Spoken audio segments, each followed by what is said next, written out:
ಸ್ವಲ್ಪ ಮುಂದೆ ಹೋಗ್ಬೇಕು. ವಾಹನ ಟೋಲ್ ಮೇಲೆ ನಿಲ್ಲಿಸ್ಬೇಕು. ಡ್ರಮ್ ಸೆಕ್ಟರ್ ನಿಲ್ಲಿಸ್ಬೇಕು. ಡ್ರಮ್ ಸೆಕ್ಟರ್ ಪ್ಲೀಸ್ ಇದೆ.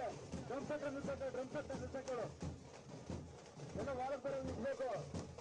ದಯವಿಟ್ಟು ಪ್ಲೀಸ್ ಒಂದು 2-5 ನಿಮಿಷದಲ್ಲಿ ಮಾತಾಡ್ತಾರೆ. ದಯವಿಟ್ಟು ಟೋಲ್ ಮೇಲೆ ನಿಲ್ಲಿಸ್ಬೇಕು.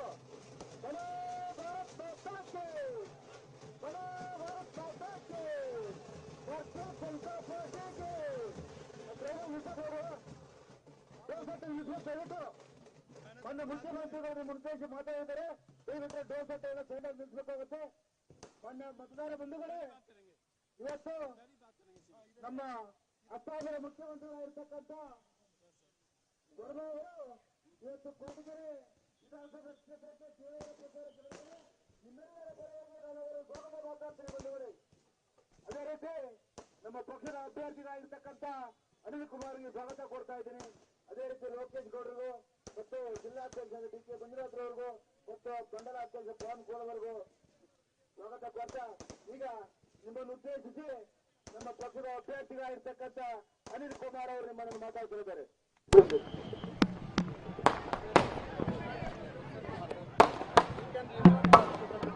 बोलो भारत माता की, बोलो भारत माता की।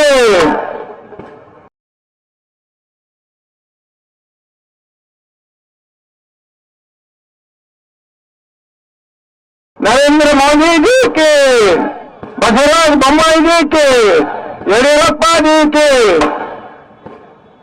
ಎಲ್ಲ ನನ್ನ ಕೊರಟಗೆರೆಯ ಮತದಾರ ಬಂಧುಗಳೇ, ಇವತ್ತಿನ ದಿವಸ ನಾವು ನಮ್ಮ ಹುಲಿ, ಅಸ್ಸಾಮಿನ ಹುಲಿಯನ್ನ ಇವತ್ತು ನಾವು ಇಲ್ಲಿ ಪ್ರಚಾರಕ್ಕೋಸ್ಕರ ಕರ್ಕೊಂಡು ಬಂದಿದ್ದೀವಿ.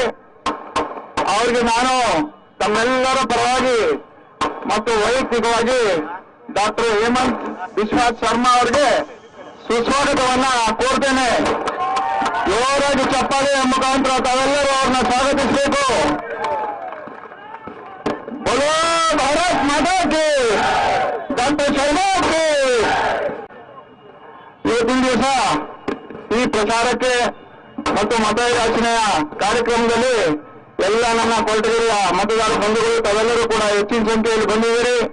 ಬೇರೆ ಬೇರೆ ಗ್ರಾಮಗಳಿಂದ ಬಂದಿದ್ದೀರಿ, ಊರುಗಳಿಂದ ಬಂದಿದ್ದೀರಿ. ತಮ್ಮೆಲ್ಲರಿಗೂ ಕೂಡ ನಾನು ವಂದನೆಗಳನ್ನ ಸಲ್ಲಿಸ್ತಾ, ಈ ದಿವಸ ತಮಗೆ ಗೊತ್ತಿರೋ ಹಾಗೆ ಕೊರಟಗೆರೆ ಕ್ಷೇತ್ರದಲ್ಲಿ ಮುಂದಿನ 10ನೇ ತಾರೀಕು ಚುನಾವಣೆ ನಡೀತಿದೆ.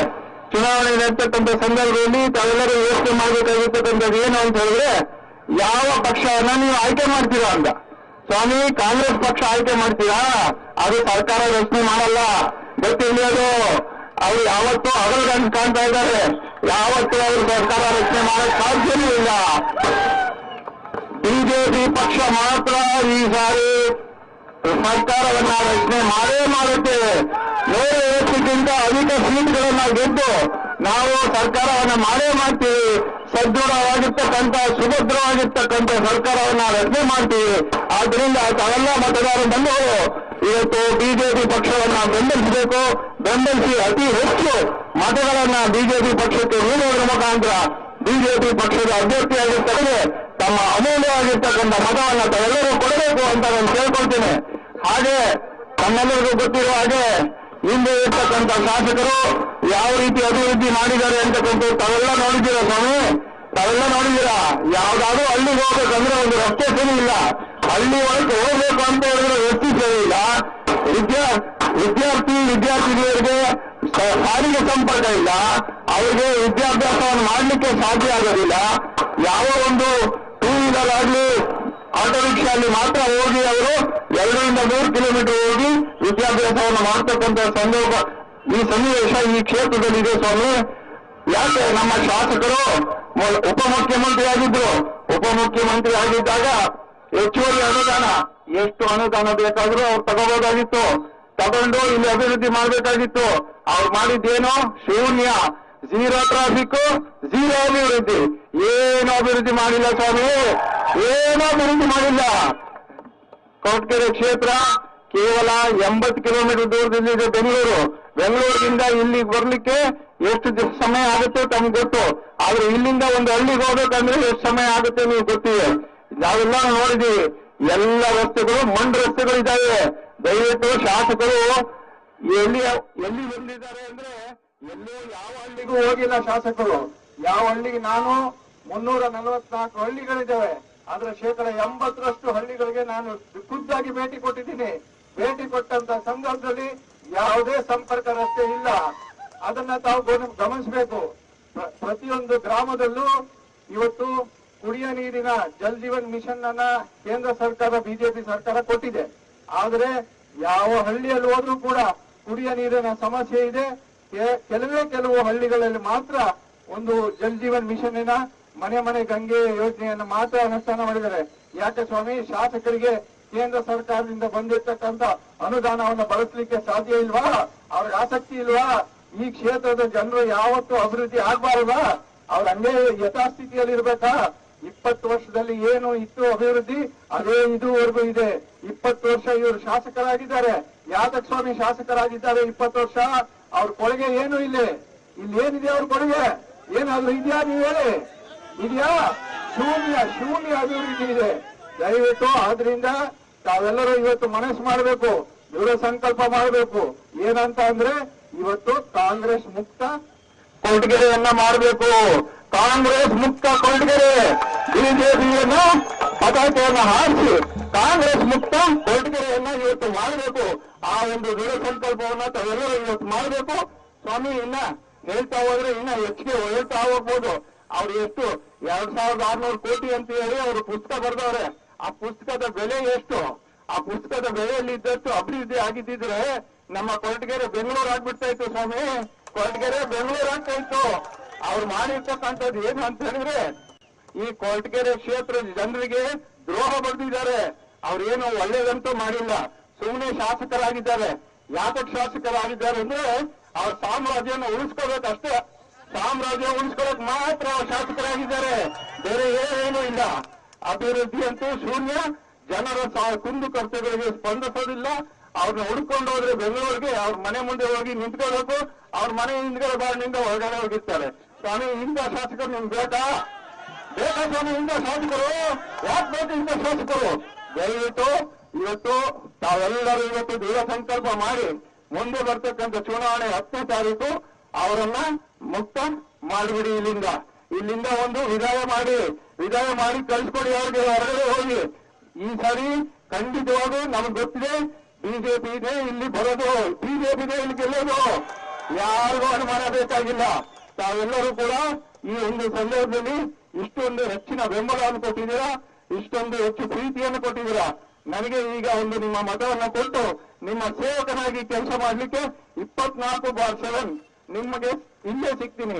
ಕೊರಟಗೆರೆಯಲ್ಲೇ ನನ್ನ ಮನೆ ಇದೆ, ಕೊರಟಗೆರೆಯಲ್ಲೇ ನನ್ನ ಕಚೇರಿ ಇದೆ. ನಾನು ಇಲ್ಲೇ ವಾಸ ಇರ್ತೀನಿ,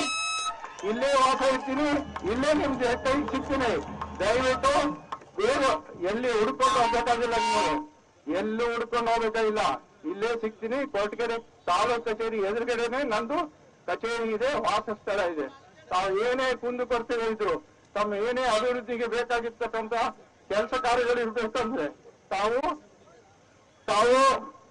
ಇಲ್ಲೇ ಬಂದು ನಿಮ್ಮ ಸಮಸ್ಯೆಗಳಿಗೆ ಪರಿಹಾರವನ್ನ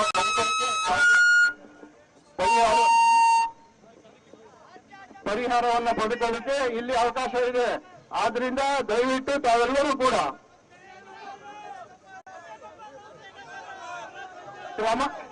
ಹೇಳ್ತೀನಿ ದಯವಿಟ್ಟು ತಾವೆಲ್ಲರೂ ಕೂಡ ಈಗ ನಿಮ್ಮ ಮತವನ್ನ ಚಲಾಯಿಸಬೇಕಾದ್ರೆ ಕ್ರಮ ಸಂಖ್ಯೆ 1 ನಂಬರ್ 1 BS ಅನಿಲ್ ಕುಮಾರ್ ಕಮಲದ ಗುರುತಿಗೆ ನಿಮ್ಮ ಮತವನ್ನ ಚಲಾಯಿಸಿ ಅತಿ ಹೆಚ್ಚು ಮತಗಳ ಅಂತರದಲ್ಲಿ ಅವ್ರನ್ನ ಮನೆಗೆ ಕಳಿಸಿ ಸ್ವಾಮಿ.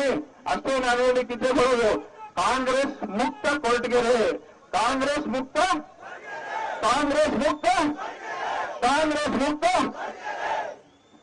ನಿಮ್ಮೆಲ್ಲರಿಗೂ ಧನ್ಯವಾದಗಳು. ಈಗ ನಮ್ಮ ಮುಖ್ಯಮಂತ್ರಿಗಳಾದಂತ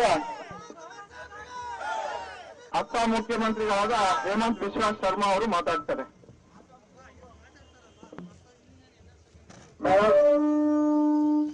मेरा साथ बोलिए, भारत माता की, नरेंद्र मोदी, बहुत बहुत धन्यवाद। हमारे बीच में उपस्थित कोराटागारे कैंडिडेट कॉन्स्टिट्यूएंसी की कैंडिडेट BH अनिल कुमार जी, हमारे माधुगुरी डिस्ट्रिक्ट प्रेसिडेंट BK मंजुनाथ जी, कोटागारे मंडल अध्यक्ष पवन कुमार जी, हमारे बिंदु रावल जी, ओम नमो नारायण जी, लोकेश ग्वाडा जी, भाइयों और बहनों, मैं असम से आया हूँ। बहुत 1000 किलोमीटर यहाँ से दूर है, लेकिन असम में भी बीजेपी है, कर्नाटक में भी बीजेपी है, उत्तर प्रदेश में भी बीजेपी है, पूरा वर्ल्ड में नरेंद्र मोदी है। अभी भारत में नहीं, पूरा अभी विश्व में नरेंद्र मोदी, नरेंद्र मोदी, नरेंद्र मोदी। मैं आप लोगों को यही बताने आया हूँ कि हमारे जो अनिल कुमार जी, उनका मशीन में कितना नंबर में है? 1 नंबर में है। तो 1 नंबर में है तो जीत की भी किया ना, 1 नंबर वाला जीत भी किया है। तो हमारे कोराटागेरे कॉन्स्टिट्यूएंसी से अनिल कुमार जी को जिताना है, 100% जिताना है। कर्नाटक ಇಲ್ಲ ಸಹೋದರ ಸಹೋದರಿಯರಿಗೆ ಕೊರಟಗೆರೆ ಕ್ಷೇತ್ರದ मतदाराರಿಗೆ ನನ್ನ नमस्कारಗಳು। मैं यहाँ में 2 महीना पहले भी आया था कर्नाटक में। जब मैं चुनाव के लिए कर्नाटक में आया तो थोड़ा थोड़ा नया बात सीखने के लिए मिला। पहला बार मैं 2 महीना पहले जब यहाँ आया तो मुझको पहला बार खबर हुआ कि कर्नाटक में जो रिजर्वेशन है वो रिलीजियन का बेसिस में है। हमारे भारत में कोई जगह में रिलीजियन का रिजर्वेशन नहीं था। तब लोगों का डिमांड था कि धर्म का आधार में क्या रिजर्वेशन हो सकता है। हमारे अंबेडकर जी ने जो कॉन्स्टिट्यूशन बना के किया था उसमें धर्म का आधार में कहीं भी रिजर्वेशन का बात नहीं था। लेकिन कांग्रेस सरकार ने क्या किया था, 4% रिजर्वेशन मुसलमान समाज को दिया था धर्म का आधार पे। आज हमारा बीजेपी ने क्या किया, ये 4% रिजर्वेशन नदी में फैला दिया और 2% लिंगायत और 2% भोकालिगा को रिजर्वेशन दिया। अभी कांग्रेस क्या बोल रहे हैं कि हम दोबारा आएगा तो मुसलमान का रिजर्वेशन हम दोबारा कर देगा। मतलब आप लिंगायत से रिजर्वेशन काट लेगा, आप भोकालिगा से रिजर्वेशन काट लेगा। ऐसा कर्नाटक का लोग कभी अलाउ नहीं करेगा, कांग्रेस को ये इजाजत नहीं देगा। मैं आज बोम्मई जी को धन्यवाद देना चाहता हूँ, मैं येदियुरप्पा जी को धन्यवाद देना चाहता हूँ। पहला बार सामाजिक न्याय के लिए आज बीजेपी सरकार बोम्मई जी और येदियुरप्पा जी का नेतृत्व में कितना बड़ा काम किया। पहला बार हमारा शेड्यूल कास्ट का रिजर्वेशन था 15%, आज जो रिजर्वेशन बढ़ के हो गया 17%। हमारा शेड्यूल ट्राइब का रिजर्वेशन था 3%, अभी रिजर्वेशन हो गया है 7%। कांग्रेस सरकार 75 साल शासन में रहा, कभी भी एसटी, एससी, लिंगायत, भोकालिगा को कभी भी न्याय देने के लिए काम नहीं किया। आज आप लोग खुद जानते हैं हमारे कर्नाटक का कितना बड़ा इतिहास है। बसवेश्वर जी कर्नाटक का महान भूमि में जन्म लिया था। केम्पेगौड़ा जी कर्नाटक का महान भूमि से जन्म लिया था। आज रानी सिन्नाम्मा जैसा महानायिका हमारा कर्नाटक से जन्म लिया। लेकिन आज असम से जब मैं आया हूँ, मैं ये व्यक्ति, ये महापुरुष का नाम टेक्स्ट बुक में नहीं देखता हूँ। टेक्स्ट बुक के में किसका नाम होता है? बाबर का नाम होता है, औरंगजेब का नाम होता है, टीपू सुल्तान का नाम होता है। लेकिन ये कांग्रेस ने कभी भी बसवेश्वर जी का महान वाणी या केम्पेगौड़ा जी का जीवन ये सब देश में बताने के लिए कोशिश नहीं किया। आज हमारा प्रधानमंत्री जी विदेश में भी जाते हैं तब भी बसवेश्वर जी का नमन करता है, कर्नाटक में आते हैं तब भी नमन करता है, असम में जाता है तब भी बसवेश्वर जी को नमन करता है। कांग्रेस वाला ये नहीं करता है। आज कांग्रेस वाला क्या करता है, हमारा भारत में ये लोगों ने तुष्टीकरण का राजनीति शुरू किया। आप देखिए, आज हमारा प्रधानमंत्री जी, गृह मंत्री जी ने पीएफआई को बैन किया। पीएफआई ने क्या किया था, सारा भारत में आतंक का माहौल बनाया था, सारा भारत में बम फुटाया, सारा भारत में टेररिज्म का एक्टिविटीज किया, लेकिन कभी भी कांग्रेस सरकार ने पीएफआई को बैन नहीं किया। ये तो हमको जान के आश्चर्य होता है कि जब सिद्धारमैया जी कर्नाटक का मुख्यमंत्री रहा तब 1700 पीएफआई को उन्होंने जेल से रिलीज कर दिया था। लेकिन आज अमित शाह जी ने क्या किया, पूरा देश से हजारों पीएफआई को दोबारा जेल का अंदर बंद करके रख दिया है। ये है बीजेपी। ये बीजेपी, हम तुष्टीकरण का राजनीति हम नहीं मानता हूँ। हम भारत को हर लोगों के लिए, गरीब के लिए अधिकार देने के लिए काम करता हूँ। आज नरेंद्र मोदी जी ने कोविड का समय में हर घर में वैक्सीन पहुंचाया। कोविड का समय से ही हर घर में रेफ्रिजरेशन का चावल पहुंचाया। आज हमारा कृषक लोगों के लिए मोदी जी ने 10,000 रुपया कृषक सम्मान निधि का शुरुआत किया। आज कांग्रेस सरकार यहाँ में राहुल गांधी क्या बोल रहे हैं कि मैं गारंटी ले रहा हूँ। अरे बाबा, तुम्हारा एमपी सीट का गारंटी नहीं है, तुम किसका गारंटी ले रहा है? तुम्हारा खुद का गारंटी नहीं है। कभी तुम्हारा दाढ़ी बड़ा हो जाता है, कभी दाढ़ी छोटा हो जाता है, कभी तो एमपी बनता है, कभी घर से बाहर, कभी घर से अंदर। तुम जब खुद का गारंटी नहीं ले सकता है तब दूसरा का गारंटी तुम कैसे ले सकता है? ये मैं कांग्रेस वाला को पूछना चाहता हूँ। भाई कांग्रेस भाइयों, तुम लोग, तुम्हारा गारंटी से कहाँ काम हुआ है? हिमाचल प्रदेश में बोला था कि महिलाओं को मैं 1500 रुपया दूंगा महीना, क्या दिया है? तुमने बोला था कि मैं इलेक्ट्रिसिटी फ्री करूंगा, कौन सा प्रदेश में तुमने इलेक्ट्रिसिटी फ्री किया है? राहुल बाबा, दूसरा का गारंटी बाद में लेना, पहले तुम खुद का गारंटी ले लो, ये सबसे बड़ा बात होगा। भाइयों और बहनों, आज हमारा नरेंद्र मोदी जी ने कितना काम किया है। आज मेरा जो नौजवान है थोड़ी ही दिन में कन्नड़ा भाषा में एमबीबीएस पढ़ सकेगा। आज कन्नड़ा भाषा में इंजीनियरिंग एग्जाम आप दे सकता है। अभी जो पुलिस का नौकरी होता है पूरा देश भर में, वहां में भी मोदी जी ने कन्नड़ा लैंग्वेज को इंट्रोड्यूस किया। आज जो स्टाफ सिलेक्शन बोर्ड का नौकरी होता है उधर में भी मोदी जी ने बोला कि भारत का रीजनल लैंग्वेज में आप एग्जाम दे सकता है। कांग्रेस सरकार ने कभी कन्नड़ा भाषा का भी सम्मान नहीं किया, असमीज भाषा का भी सम्मान नहीं किया और किसी का भी सम्मान नहीं किया। आज अभी कांग्रेस क्या बोल रहा है कि मोदी जी साहब है।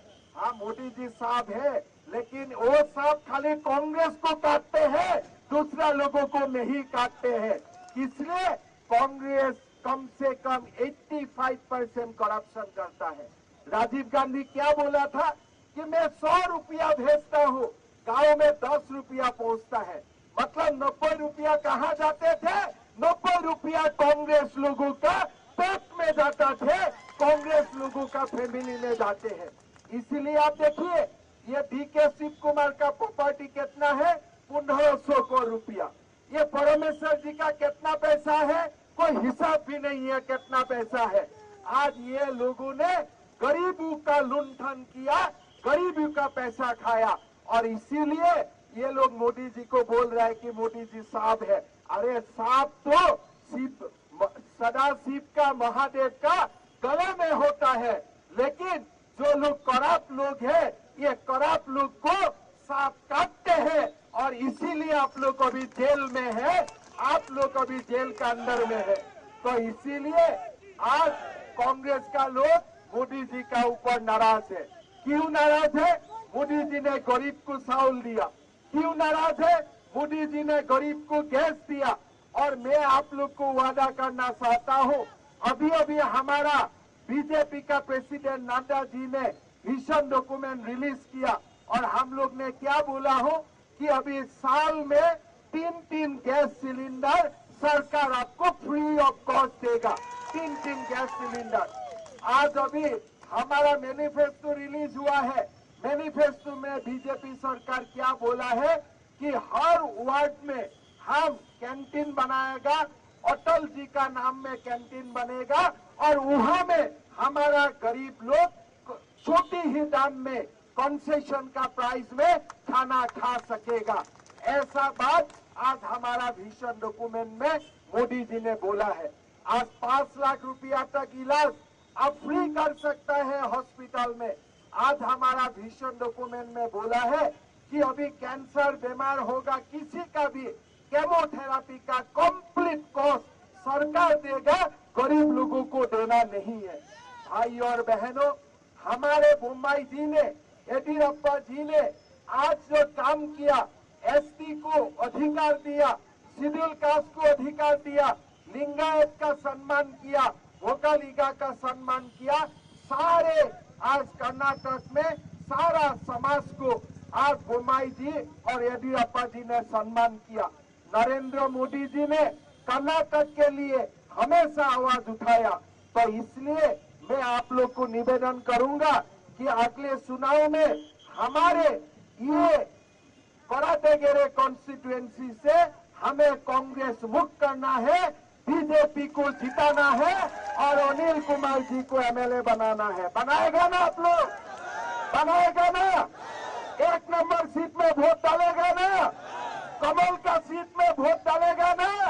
बहुत बहुत धन्यवाद। मेरा साथ दोबारा बोलिए, भारत माता की, भारत माता की, Narendra Modi, Narendra Modi, BS Yediyurappa, Basavaraj Mumbai, Basavaraj Mumbai, BS Anil Kumar, BS Anil Kumar. बहुत बहुत धन्यवाद।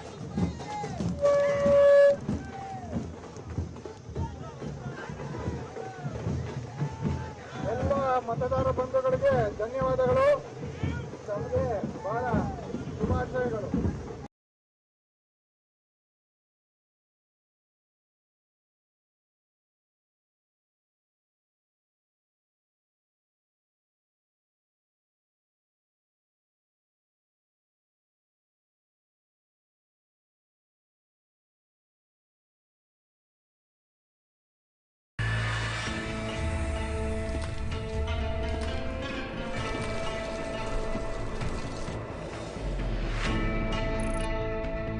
ಹಾಯ್ ಗೈಸ್, ನನ್ನ ಹೆಸರು ನಿತಿನ್ ರೆಡ್ಡಿ. ನಾನು 823 ರಮ್ಮಿ ಹೀರೋ, ಕರ್ನಾಟಕದಿಂದ. ನಾನು ಹೀರೋ ಆದೆ 823 ರಮ್ಮಿಯಲ್ಲಿ. ನೀವು ಹೀರೋ ಆಗ್ಬೇಕಾ? ಮತ್ತೆ ಆಡ್ರಿ. ಈ ಗೇಮ್ನಲ್ಲಿ ವ್ಯಸನ ಅಥವಾ ಆರ್ಥಿಕ ಅಪಾಯ ಉಂಟಾಗಬಹುದು. ಜವಾಬ್ದಾರಿಯಿಂದ ಆಡಿ. Welcome. You're watching The Big Fight, a show that is not 23 years old but young at 23, the oldest running debate show on Indian news television. I'm Sanket Upadhyay. Today we're going to talk about Karnataka. Yes, poll-bound Karnataka. Don't forget that there is a big election which is happening in Karnataka.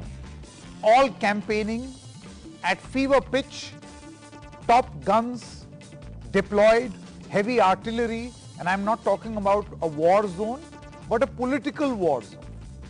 So whether it is the Congress, the JDS, the BJP particularly, all the big guns are now out.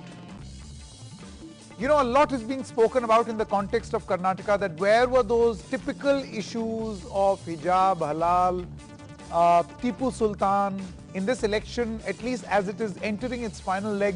You don't get to hear that too much. You're hearing a whole host of things. For instance, the Congress is focusing on corruption, whereas there are other political parties focusing on reservation.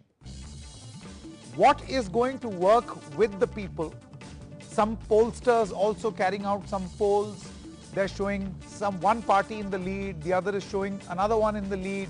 One had a major issue with a fake poll because Twitter removed the blue tick. So all sorts of things are happening in Karnataka. But the big thing is campaigning is now entering in its final lap. So on the big fight, as the campaigning enters the final leg, the big question that we are asking, can the blitzkrieg, particularly of the BJP, save the party's southern bastion? I would like to begin this broadcast by introducing Rohan Gupta, spokesperson of the Congress Party. PKD Nambiar is a political analyst. Aarti Jairath in the studio with me, senior journalist. Also Shehzad Poonawala, spokesperson of the Bharatiya Janata Party. We also have Syed Aslam, spokesperson of the JDS, and Professor Narendra Pani, Dean, School of Social Sciences, National Institute of Advanced Studies in Karnataka. Thank you very much to all of you all for joining us on this broadcast. As is the format of this show, we'll begin with what we call is the first punch, where each of you get 1 minute of time for your opening comments. I would like to begin with our guest in the studio first, Shehzad Poonawala. Since the question is, can the blitzkrieg save BJP's southern bastion? You go first, your time begins now. Thank you, Sanket, for having me. Today, the Bharatiya Janata Party is offering the double-engine government, and we are talking about how 2 airports before 2014 have now become 7 airports in Karnataka, how Karnataka attracts 45% of the country's FDI, 1,16,000 crores worth FDI came into Karnataka. Out of 57,000 startups in this country, 13,000 startups were built in Karnataka. The fact is that today Karnataka, 48 lakh people got toilets, 32 lakh people got Ayushman cards, 32 lakh people got Ujjwala cylinders. You have had 1 crore people getting drinking water, and we are talking about the expressway, the Bengaluru-Mysuru expressway. We are talking about the airport, the Kempegowda Terminal 2 that we have built. We are talking about highways and expressways, but the Congress Party has adopted the low way. The manner in which they attack Prime Minister personally, calling him a poison snake, and this is not a one-off. This has become not a sahyog but an udyog of the Congress Party. Every time there's an election, they target his Samaj, his OBC community, the fact that he comes from a poor chaiwala background, and this shows that they have a bankruptcy of issues, and therefore sometimes they want to ally with the SDPI, sometimes they want to send Imran Pratapgarhi, who praises Atiq Ahmed, or sometimes they want to go for religious reservation. This is the level to which they have been reduced. Sure. Okay. Aarti Jairath, opening comments. So Sanket, if we go by history, since the 1980s, Karnataka has never re-elected an incumbent government. That has been the history of elections in Karnataka. So, I mean, apart from anything else, the BJP is up against history in Karnataka, and that's a very, sort of tough battle to fight. However, of course, the BJP has, it does have this amazing election machine. But, this time I find in Karnataka, unlike in other states where the BJP has always set the narrative for the election, this time I find the BJP is not being able to set the narrative. It is not dominating the narrative. It is actually responding to what other parties are saying. And this, and of course, it's been hit by vast rebellion, particularly in the caste on which it has depended for support, ever since it started rising in Karnataka. So I think the BJP is fighting a very, very tough battle this time. I don't know whether a blitzkrieg by the Prime Minister can save this bastion for the BJP. We'll know on the 13th of May when the results come out. Sure. So let's wait till then. Okay. Rohan Gupta, spokesperson of the Congress Party. Your opening comments. I feel, Sanket, this time the war is between Asmita of Karnataka and arrogance of BJP.